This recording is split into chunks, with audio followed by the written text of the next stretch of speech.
time to build something smarter than before.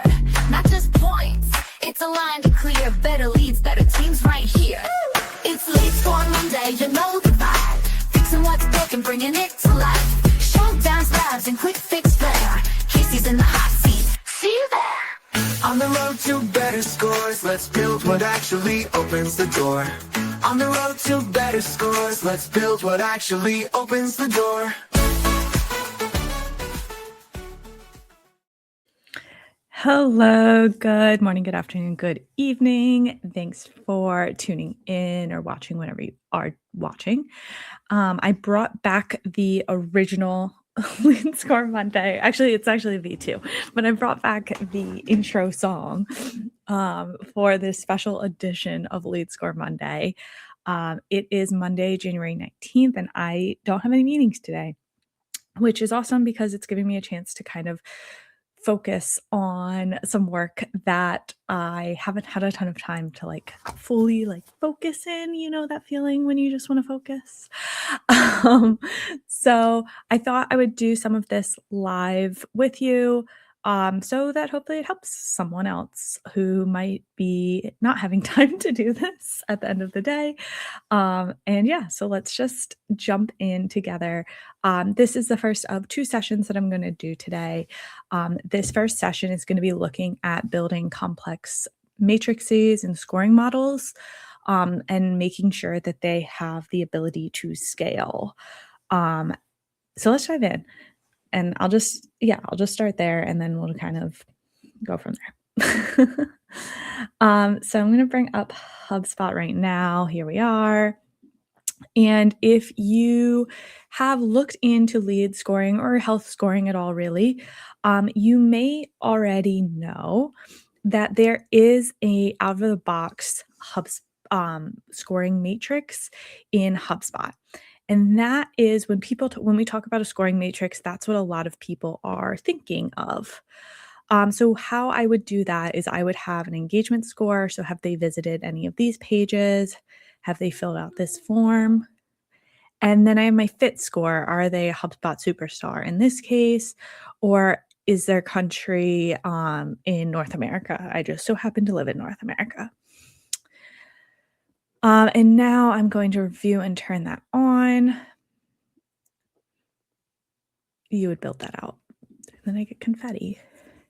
And now I'm going to see this score distribution matrix. So this is the out-of-the-box matrix that comes in HubSpot if you build a combined score. This is only going to be available if you have a combined score, and it's going to take all of your fit criteria. It doesn't matter how many fit groups you have. It's going to take all of the fit criteria that you have, and it's going to categorize people as A, B, and C. A being a great fit, B being an okay fit, and C being not a great fit. And it's also going to measure their engagement. This is a little bit confusing, but 3, 2, 1, but 1 is the winner, first place, and then second place and then third place in order of how engaged they are. And this is all going to be around those points. So I'm giving 2 points here, and 50 points here. And then in the settings here, I'm able to say what is my engagement threshold? What is a 1 in engagement threshold? In this case, it's 75 to 100 points. For my scoring model, that doesn't make a ton of sense because 50 points is here. So I might say 50 here, and then I might say 10 there. And then similar in my fit score specifically, I have 100 points there, 10 points there. I might do something like 10 and then 11 plus, because if they have more than 10, they're a HubSpot superstar. There. And then let me save and then review and update. But yeah, so those are all set by you. The idea here is that you're able to see pretty clearly okay, so I have a couple people who are an okay fit, but we just aren't seeing engagement from those people. This is a demo portal, so we're not going to see a lot of engagement, but I'm hoping you see what's going on here. And then there's also a decent amount of people who are neither a good fit nor have any engagement. What you would do with this information is you would say, okay, our A3s, for example, these are great fits, but they haven't had any engagement. What might we want to do to like push some more engagement? Or should we be following up with those those people in a different way? Things like that. This model works great. It's fairly simple, it's fairly straightforward, and it's built out of the box. However, I typically don't use this out of the box because I find it not to be flexible enough for many teams. So, what I tend to do instead is essentially build my own matrix using the 3 different scores that I typically build in a portal. And that is a company score, which is typically a fit score, and that's gonna look at how good of a fit the company is. This is gonna be B2B that I'm talking about, admittedly. Then I usually have a contact fit score. How good is that contact of a fit for us? And then I'll have my engagement or recent engagement score. So I'm taking a look at what activities people have done recently on our website. Now, I tend to find that this works better for most B2Bs because at the end of the day, that model that I showed you here just doesn't tell me enough. I don't know here if the company is a good fit. We just don't have the right contacts or we don't have enough data on those contacts. Um, and that's really like a missing piece for many organizations. And for example, if I have a really engaged contact at a company that's a really good fit, but that person's job title just isn't a great fit, um, that's really great to know because then I can see like, okay, well, maybe they can help us find the right person. Maybe they're an influencer, even if they're not like the buyer. We can just find a lot more from there. What I haven't done ever is kind of map out what that matrix looks like. So why don't we go ahead and just start by doing that today? I think that might be a helpful thing just to see. To start, I'm going to start in Claude Desktop, just so you know. But I might at some point during this session switch over to Cursor, which I have set up and integrated with Claude. So just know those are the things I might be hopping between today. And then I'm going to go ahead and use a project that we have that I've been working out of already. You'll see I've started a multidimensional. And I'm going to go up to, I'm going to open up to Opus right now and say, hey, are you, oh, I'm sharing, not sharing the right tab anymore. Good thing I didn't get too far. Are you familiar with 3 score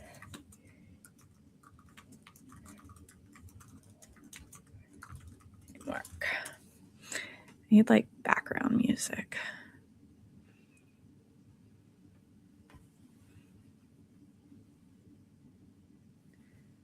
All right.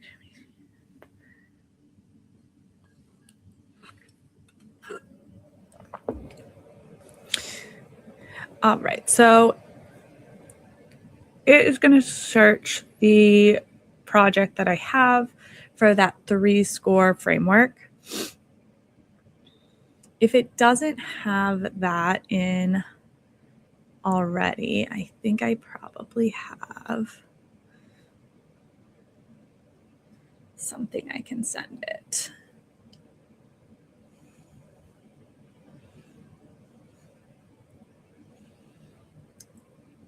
Yeah, so it doesn't have that, which is fine. It's not ideal, but we're going to make it through. But AI is all about context. Context is the name of the game. So that is where we will start today. And I'm going to do here. Details.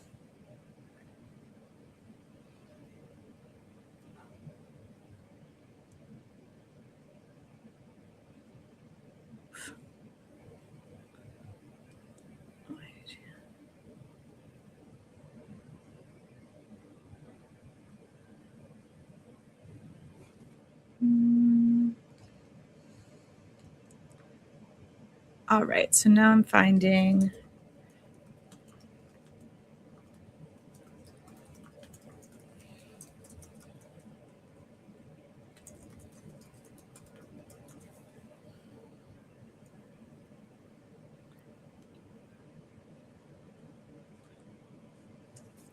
so I just found some transcripts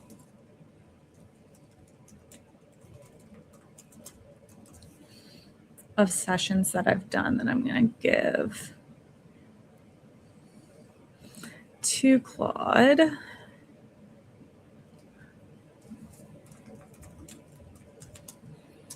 And that should help.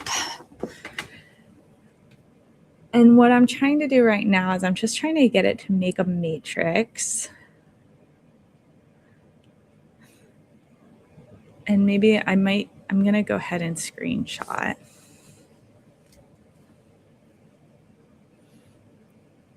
Oops.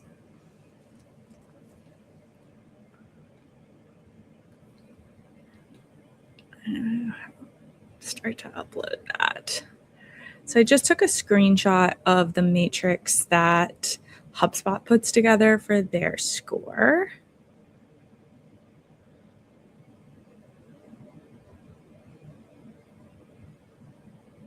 And I've already given it too much information. It's already trying to compact everything.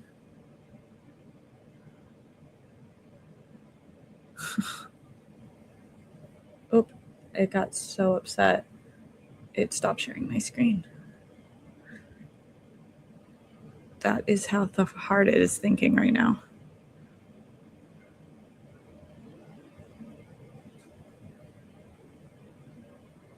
Onto stage. And then I'm going to just prepare to say this next thing.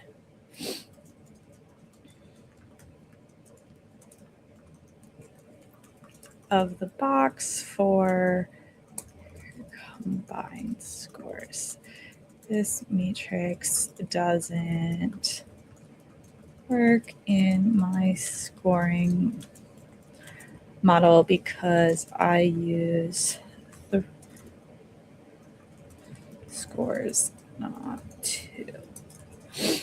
What would a reasonable and easy to understand matrix look like my 3-score model? Riley, one of my colleagues who I do a lot of these sessions with, he and I have been talking about this a bunch lately. And one thing that we keep referring to is what we refer to as like a 3D matrix, where like it's not just like that. It's like a Rubik's Cube, basically. Oop, I might have given it too much information.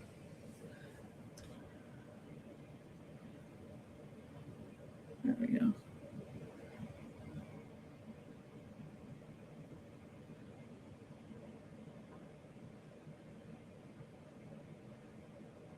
All right.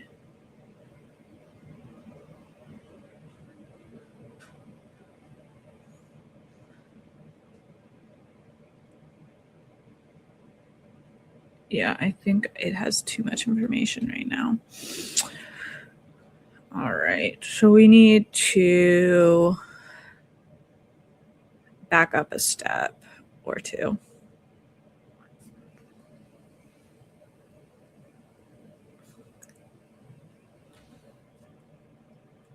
And see.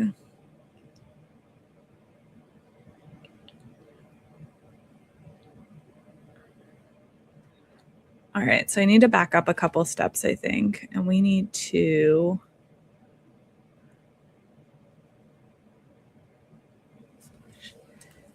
share. Get Claude up to speed on the framework.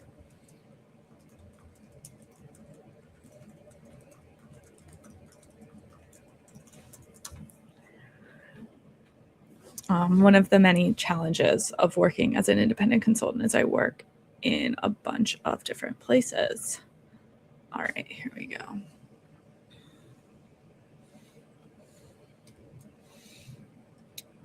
I was able, here we go. Here we go, everyone.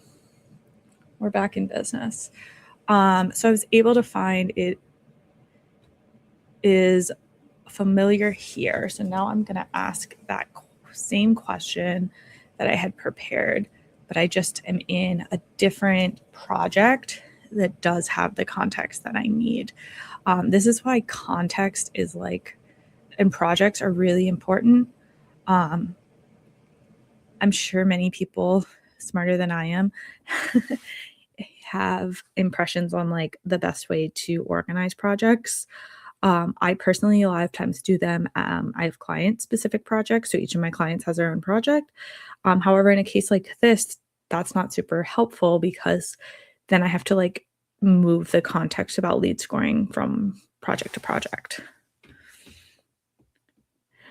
So here, Claude saying, yeah, that the 2D matrix works great for 2, but what does a 3 model look like? A 3 score model look like?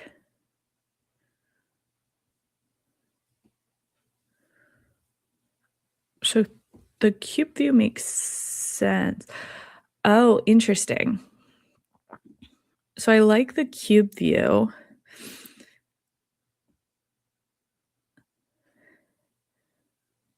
I think it's showing like based on color.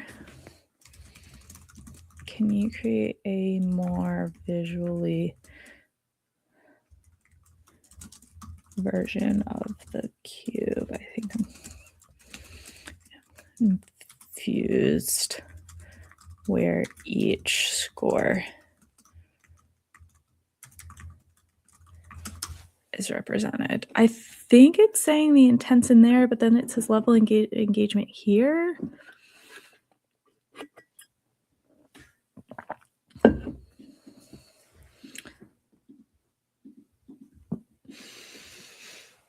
All right, so it's coding right now. It's got stressed out.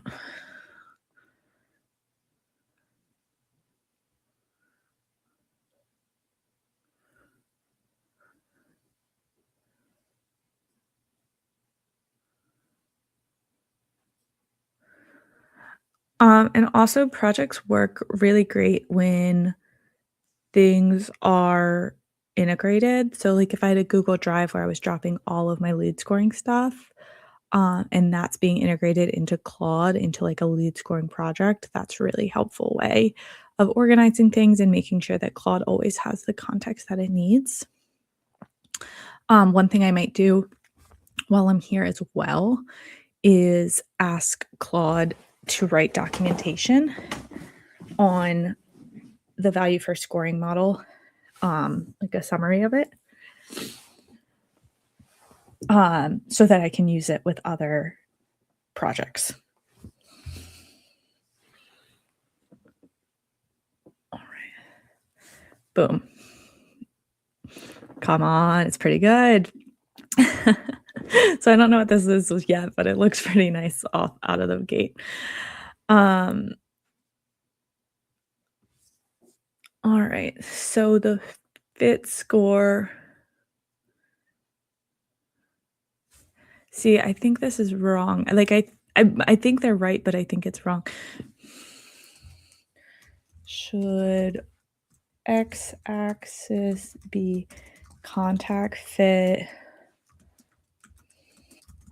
company fit, intent score in squares?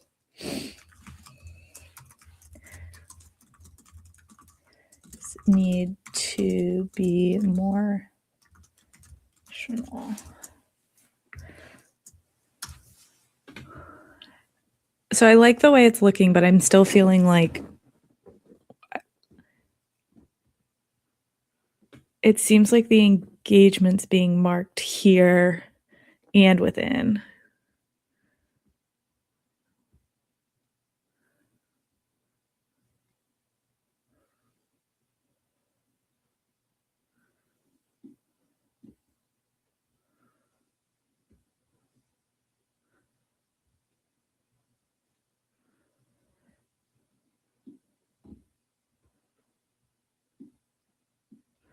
Okay, so it's saying, where does engagement live in your proposed model? It's showing intent plus engagement. In my typical model, engagement and intent are already linked. A score of 10 or less in engagement shows low intent. 11 to 30, I think, shows medium intent.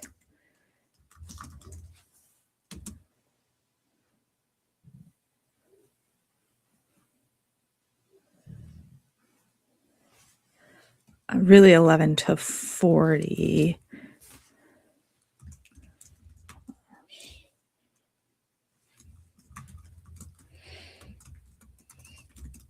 are high.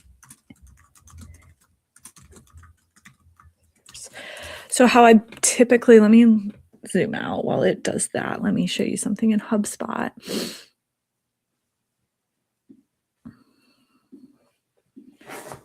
Screen. So how I typically build my engagement scores is in an effort to show intent.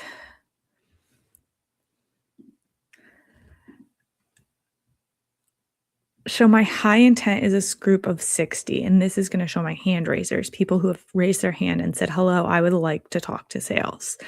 Then my medium intent is 30, is a score of 30. Maximum, usually it should, in theory, be 11 to 40, but stay with me and I'll explain why it goes up to 40. The medium intent is going to be people who visited the pricing page. They're taking like buying behaviors, but they have not raised their hand and said they want to talk to sales. And then low intent is just visiting the blog, maybe downloading a resource, something like that. And that is 10 and under. The reason I like this is because you could be show low intent activity and medium intent activity, but that's only ever going to maximize at 40, which is less than 60. That is, to me, a benefit because at the end of the day, there's no amount of resource downloads that are going to equal a hand raise. So I've intentionally built those scores so that we can easily see that difference. And that is why I think we could just look at a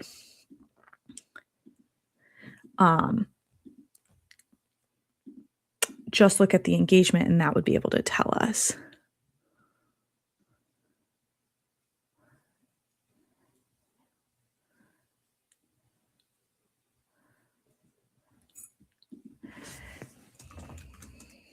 Please.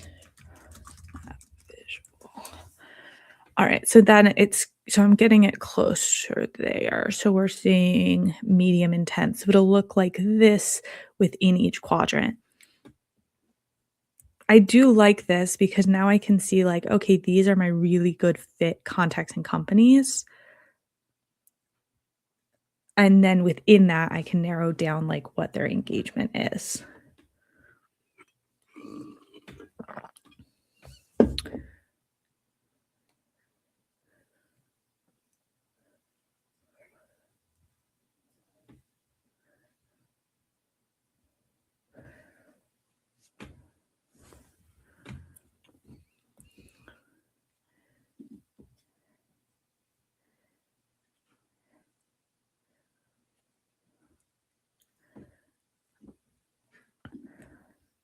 And also worth noting, I'm not a coder.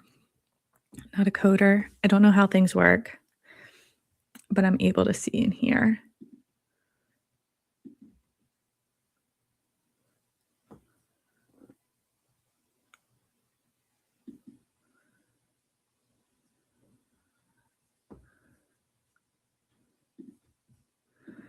All right, so here we have our top priority contacts. There's 23, and of those 23, I can see 3 of them are high intent, 8 of them have shown medium intent, and 12 have shown low intent.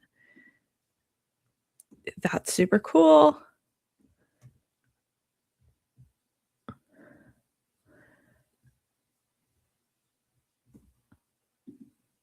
This is super cool. And then even I could see like, okay, even if down here there were a bunch of people that showed high intent, like I can drill down into those. All right. All right. I feel like this is super duper cool.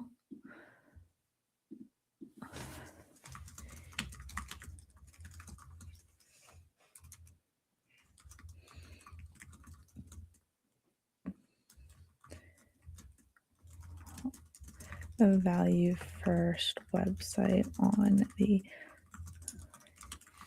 I don't know if this Claude has that. I may need to go to Cursor to do that. Okay, so this is why I mentioned at the beginning I might need to switch around. So I'm going to go over to Cursor. I am not the biggest person for this stuff. I don't know. Just bear with me, friends.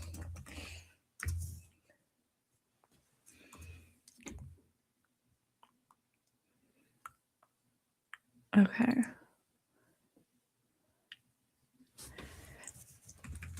Can you help me? This matrix on the value website on the lead scoring page as of how the 3 scoring model works. That's not right. Great.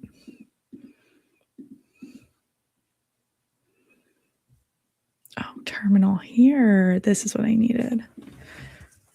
You know what? Just forget this. Don't save.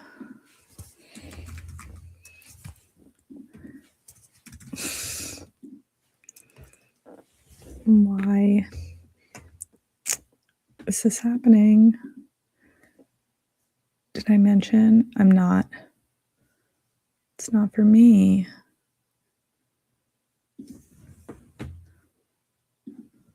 What?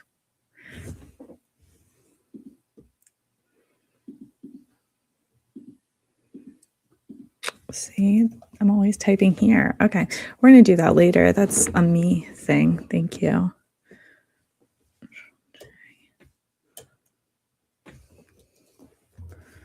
This is for me. Oh, here, I got it. Okay.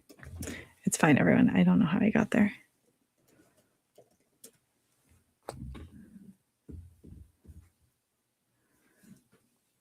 Okay.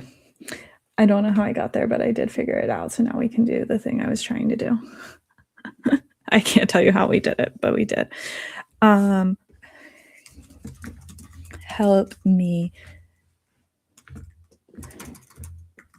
add this. Oops, sharing my screen. Thanks to the value first website on the page so that we can have a visual of how the 3 scoring model works is used. And then I'm going to do that. Okay. Cool. I'm going to let that keep doing that. And in the meantime, I'm going to go back over to Claude where things were like working. And I want to say, never mind. I'll deal with that later. For now, can you help me solve a bigger problem? So this 3-score model works really well in a lot of organizations I've worked in. However, there are some instances where this hasn't worked, and that's primarily come up when there's not just one contact fit, not just one company fit. I've used this example before, but I had a client like a long time ago, and they had 3 different distinct businesses. One sold software to accounting businesses, one sold software to legal businesses, law offices, legal practices, things like that. And then the third could be used in either of those or a lot of other applications as well. So for that organization, we didn't have one contact fit and one company fit. It was like, if you are the head lawyer at a legal firm, then we're interested in talking to you. But if you're the head lawyer at an accounting firm, we actually don't have really anything to offer you. Just like small distinctions like that if we tried to build that in a single score, it would get broken pretty quickly. So let me try to articulate that to Claude and see what their solution is. I have had a solution that I've used and a solution I'm kind of working through, but I want to see what Claude has to say because I don't want to give it my solution right now. I want to see if it has a better solution. And if you're watching this right now and you have a better solution, please let me know. I have a company working with a bunch of different products. Because of that, isn't a single fit.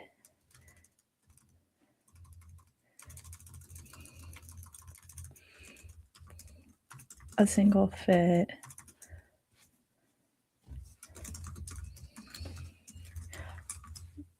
doesn't work.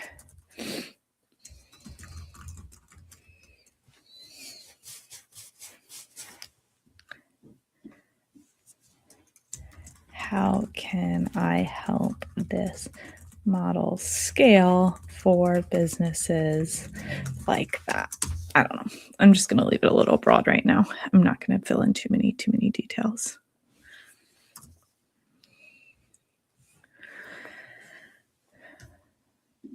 All right. So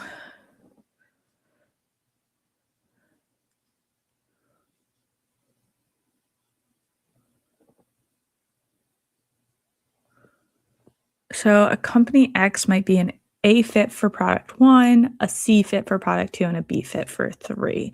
And this is really true too. So like I mentioned in that example, so they have 3 products, accounting, legal, and then something for everyone.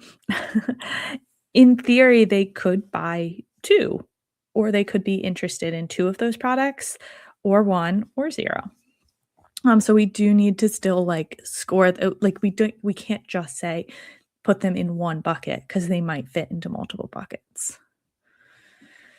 So one global score creates noise and sales ends up ignoring it. Another thing I've seen happen is organizations that have multiple teams.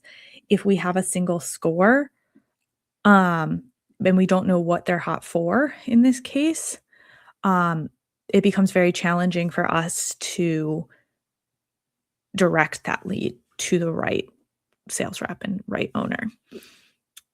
So one option is for each product to get its own scoring set. So enterprise security would have a company fit, its own company, its own contact, and its own intent, engagement, behavior, or whatever you want to call that today at your organization fit, and we'd be able to score that. The pros of this are that it's precise, it's actionable for product teams. The cons is property explosion. And this is a big con, I want to say. And tech debt is something I've been talking a lot about lately. This creates a ton of tech debt. Then option 2 is primary product affinity plus universal scores. So for 2, one set of scores, but add primary product affinity field that routes them. So they could have one score. Interesting.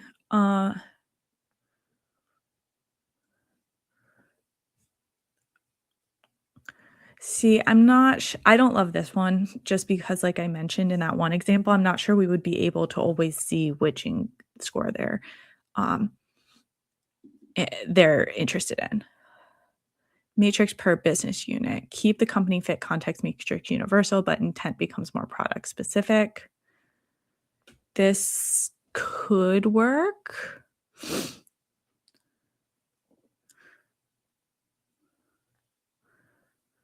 Okay, so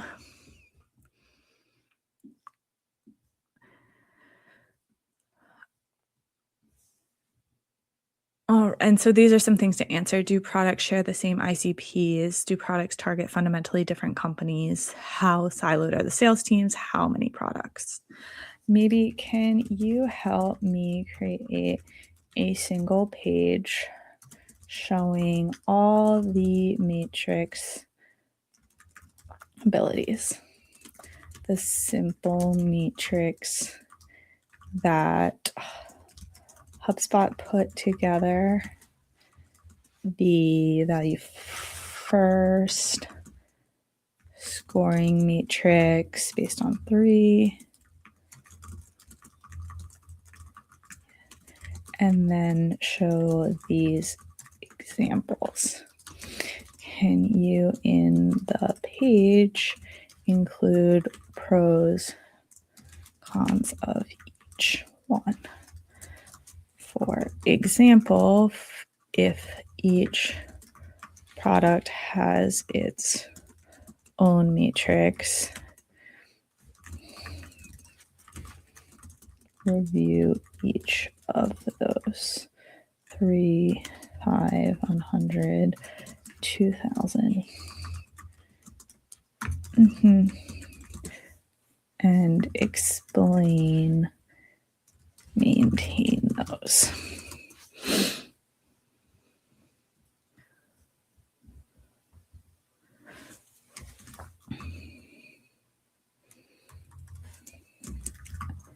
I want this page to be visually clear, easy to understand. We'll see what it comes up with for that.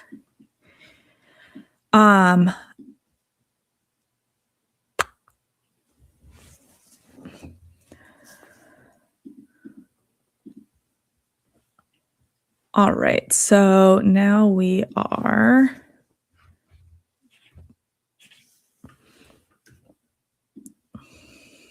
going to see what it comes up with. Yeah, so again, my concerns here are how many products are there? Is that realistic? The organization I mentioned has 3. That's not terrible. But if we're talking, 10, 20, 20 different products, each having, not only is that like way more properties, it just kind of explodes, but also the maintenance, like things are changing, the way context is being collected is changing. Like, is that clear?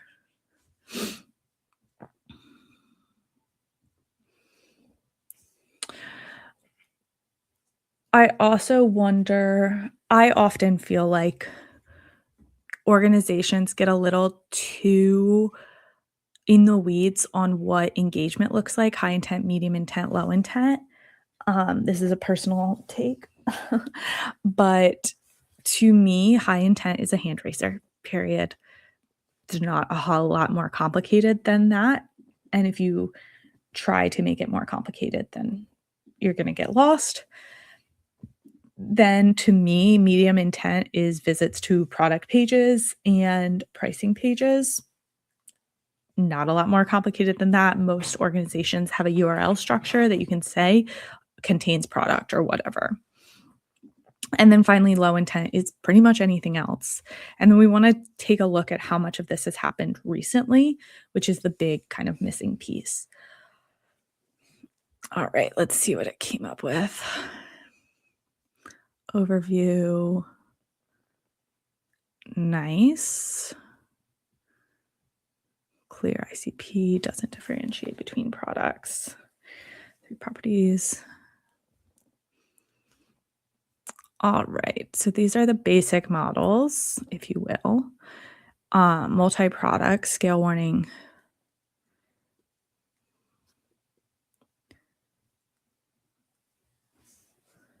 Option 2, universal scores and product affinities.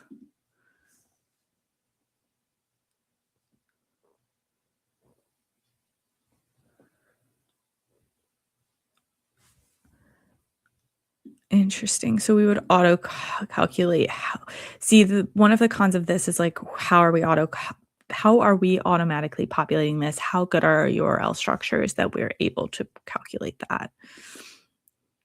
Specific intent. And then here we could see product intent. Comparisons. One piece I've been thinking of, and I'll just, start typing this into Claude.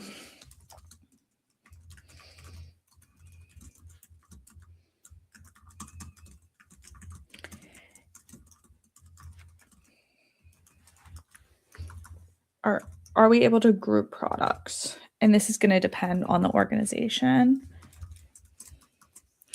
So in the example I shared, legal accounting, it's really a document software, but like a DocuSign or a PandaDoc, but something relevant to lots of orgs. So from that perspective, like, can we group them? So in fact, the accounting and the legal software had multiple options. There was like a cloud option and an on-site option and things like that. Are we able to group those things? How much? And this is really something I think a lot of orgs miss, is like, people are not shopping often for products. They're shopping for solutions. I don't care if it's product X that solves my problem. I'm coming to you with my problem, and then it's you can tell me what the solution is. I don't really care.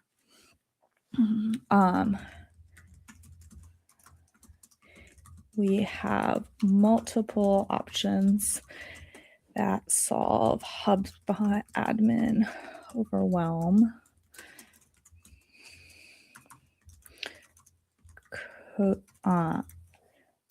Office hours, coaching, on help. Do of those products need their own score, or can we score problems, needs of our potential customers?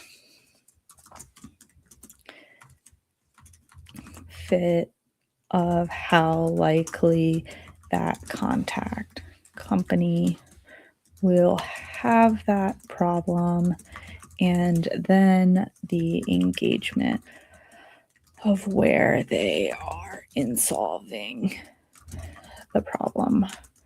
Are they researching solutions via our blog and resource pages? Low intent. Are they looking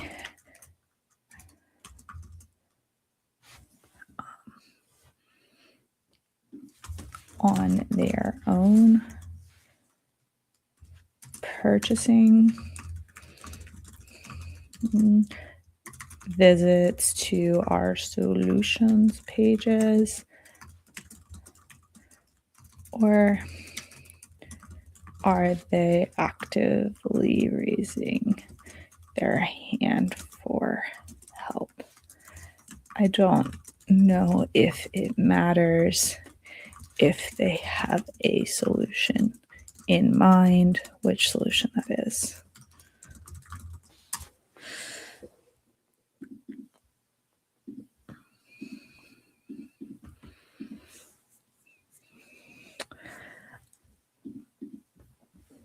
All right.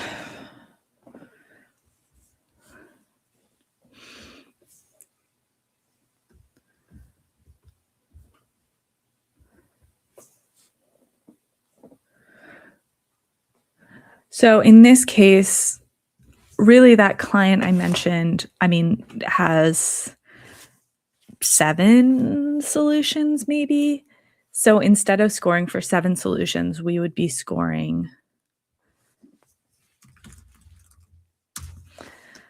3. Do they have documentation problem? Do they need help managing their legal office? Do they need help managing their accounting office, basically? And that is kind of it.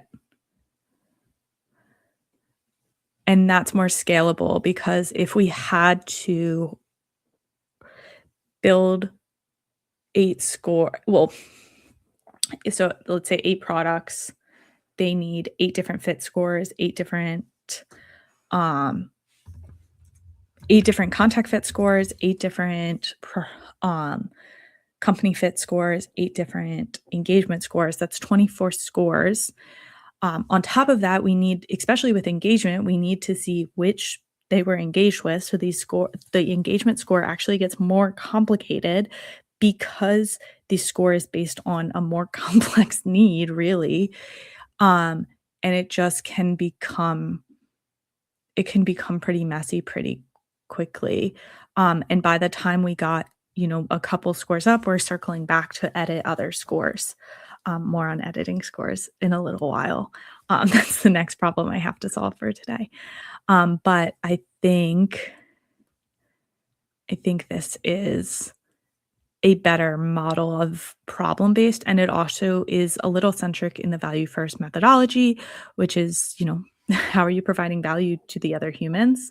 And by scoring them based on their product interest, I think that's inherently not valuable. Like, that's not speaking to the human on the other side of the interaction, because they are not looking at products. They are looking at solutions.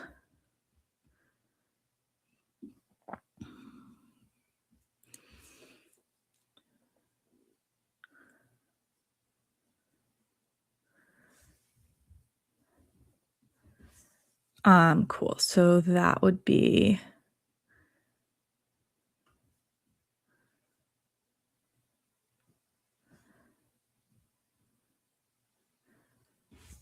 multiple products can share a single product score.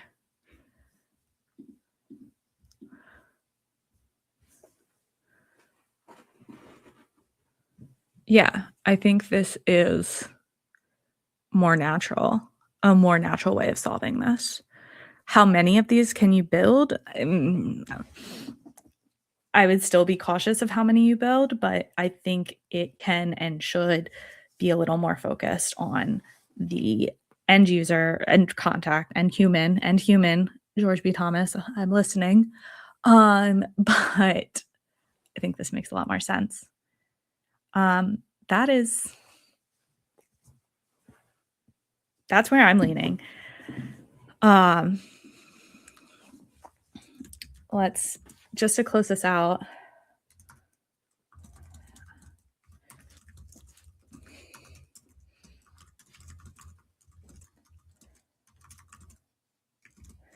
If a company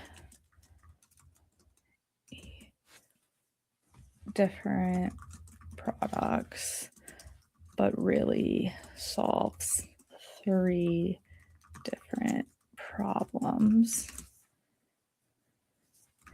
is there a better solution for splitting and scaling their scores? I'm worried about maintaining too many scores. Also, the tech debt of all the properties created, but also maintaining the best experience during sales process with the potential customer. I want our scores to easily be routed to the right teams.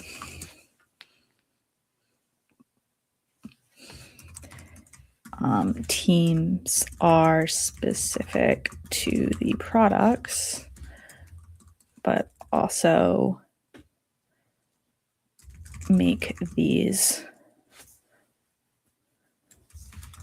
scores be able to scale and reflect the natural buying progression and the way humans naturally navigate websites, solve problems.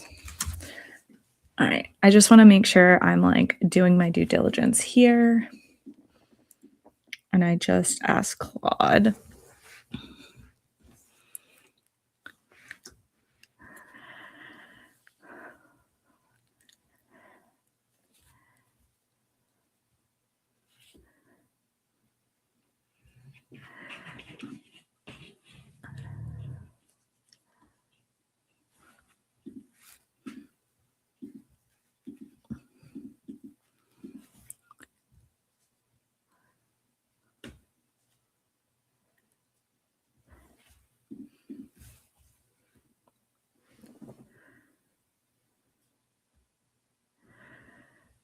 So it's saying a problem score plus a product affinity tag. So auto calculate the most engaged product based on which solution pages they've visited.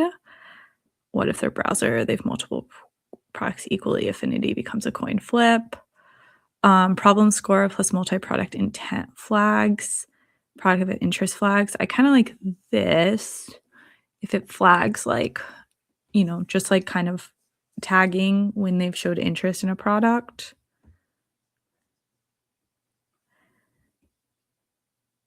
Problem scores, shared queue.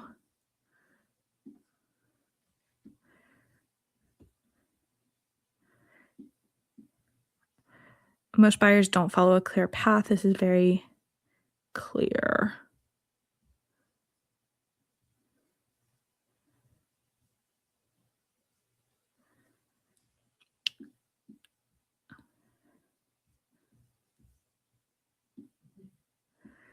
Yeah, so I think we do.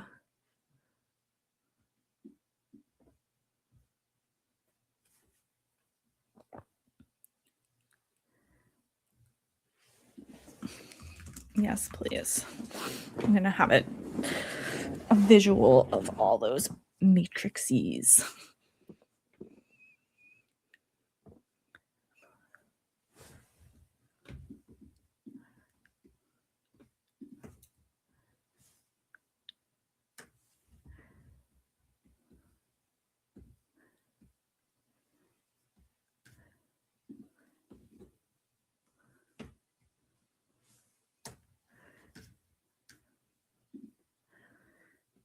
And for what it's worth, in the background, Cursor's been building that original matrix, the value first scoring matrix specifically, the 3 scores, onto the website. We just, I just need someone to push it live, but that'll be up there.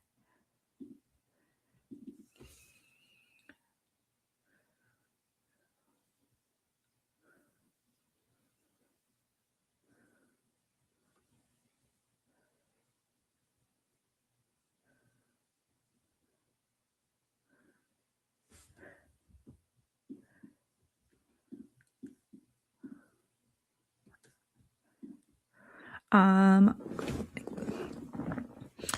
right. Let this keep going. I hope that today you had a chance to think about different ways of scoring, different ways of scaling your score. If you felt like a single score didn't work for you for whatever reason, I hope this opened your eyes a little bit at what is possible outside of that. So that we're focused on, you know, who is the best fit for so many reasons, not just who is the best, who has the best title, who's visited our pricing page. We're looking at so much here. And especially if you have multiple products that you're selling, multiple audiences, um, that becomes just even harder to measure. I think this is a better way.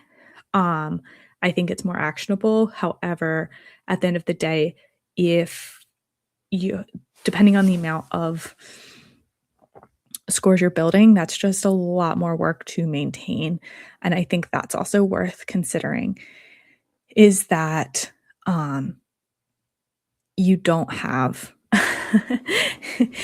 I think it's unrealistic to think someone is going to maintain, even really, 10, I don't know, 8 different 3-score matrices. That's a lot.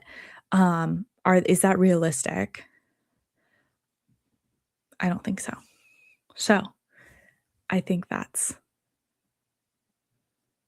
something to consider.